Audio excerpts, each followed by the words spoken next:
1997 for Japanese anime was both a very conservative and a rather bold year, due to the hit of Neon Genesis Evangelion, and even at that time, when TV Tokyo was forced to adopt stricter standards on the sensitivity of violence and pornography in anime.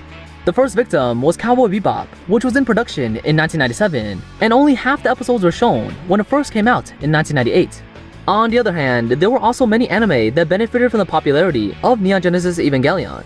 Because of its success, the industry at that time led many anime companies to try similar grotesque works, such as Revolutionary Girl Utena, produced by director Ikuhara Kunihiko in 1997, which just so happened to meet this need. The avant-garde art form and stage style even showed images of women kissing other women, which was not allowed in the system at the time. However, these images had been well received by the viewers. It can be seen that the viewers' requirements for anime in that era had begun to gradually diversify, and traditional anime had gradually been unable to meet them.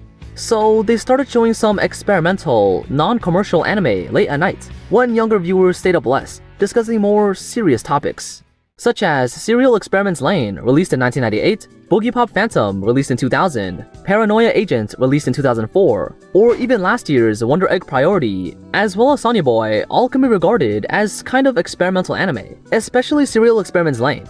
Some anime or mobile games nowadays will make guns and battleships, which are popular among males, more feminine to firmly grasp the appetite of male viewers.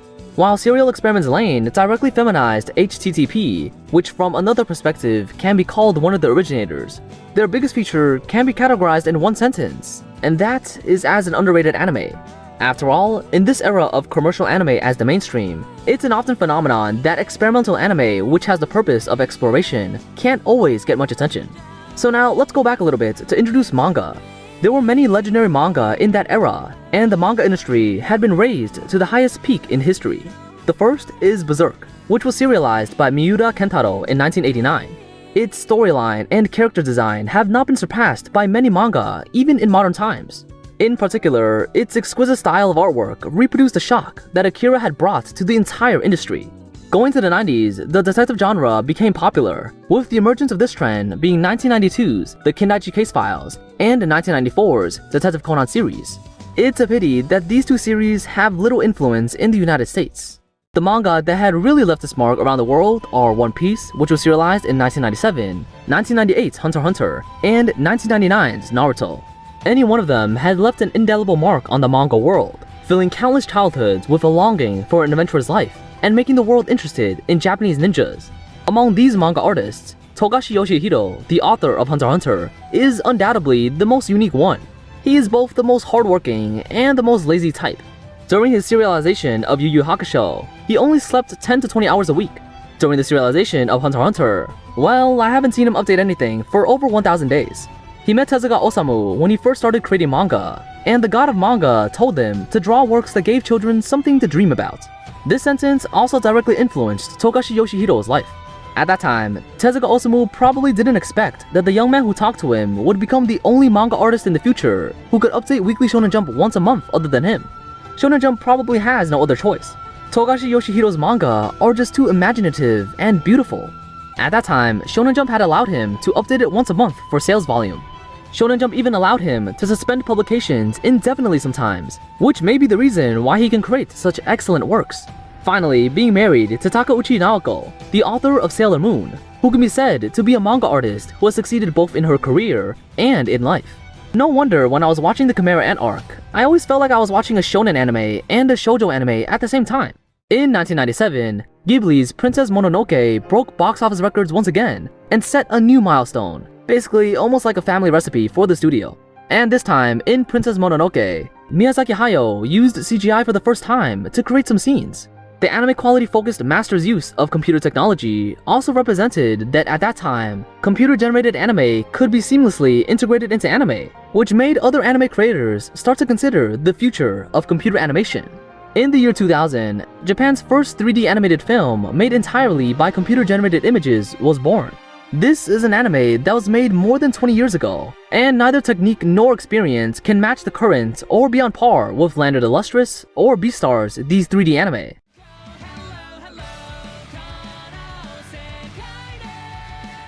You know what? My bad. At least Alice wouldn't be declaring war on all science fiction series around the world. at most only giving me an uncanny valley vibe.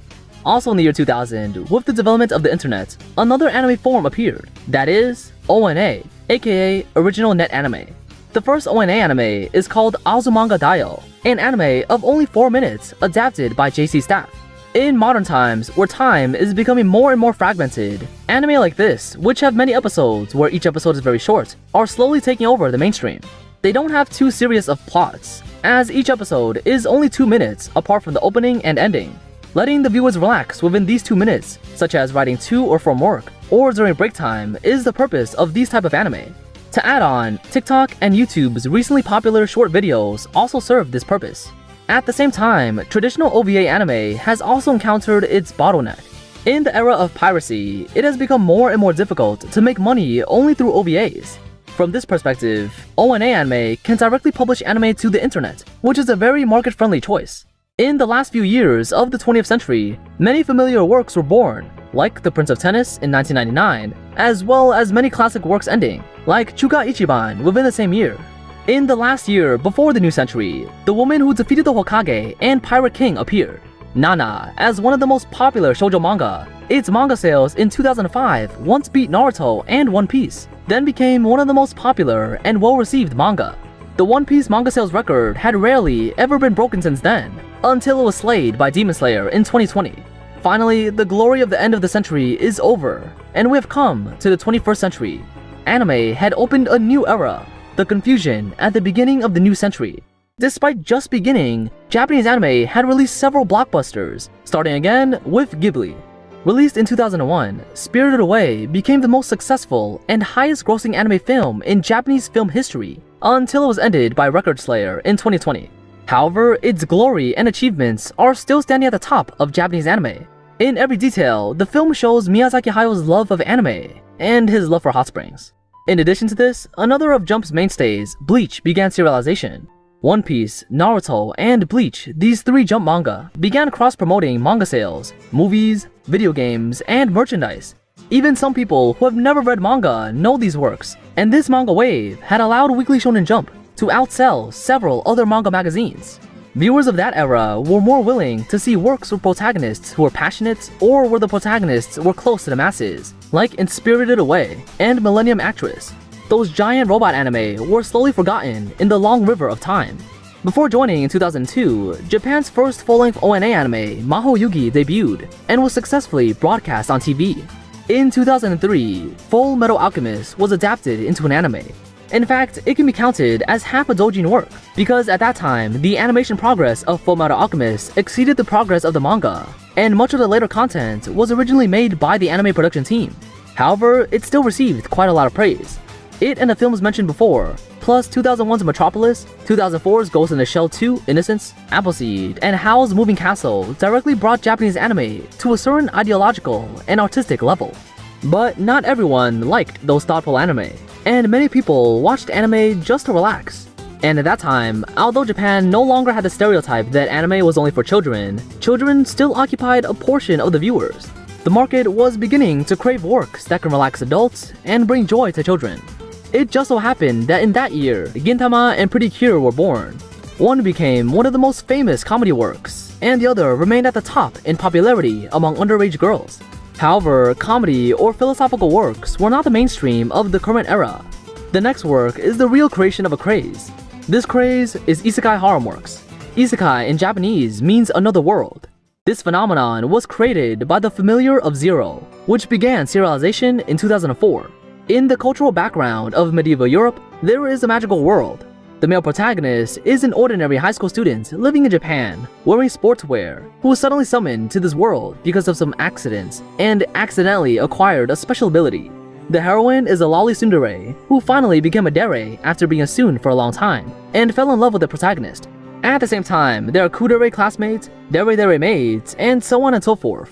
It's a hodgepodge of the most appealing elements from the past, funneled into one work, and its success as a result has been hugely influential.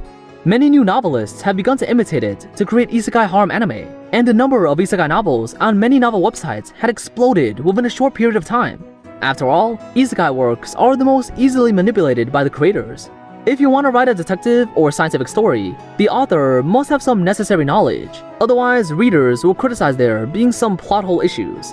While in an isekai, where magic exists, all unreasonable places can be explained through magic, and any plot hole can be explained through the background setting. An isekai is a whole new world, where no one will criticize you or oppress you, and finally freed from the original boring world. Isekai works like this also fit that world-weary theme, catering to the desire of a viewer who wants to escape reality. There, no matter what the protagonist does, they can be rewarded several times for their efforts. In order to show this, many isekai works have begun to add systems to film and television works that often only appear in games. Under its help, the protagonist can experiment with a lot of feelings that cannot be experienced in real life. Effort and reward are completely proportional, not like in the real world. At the same time, there are species in isekai that do not exist in reality, such as furries and elves, which can not only satisfy the urges of some people, but also alleviate the loneliness that humans have felt since birth. The world that is as perfect as a utopia and satisfies the desires of almost all readers and viewers is an isekai.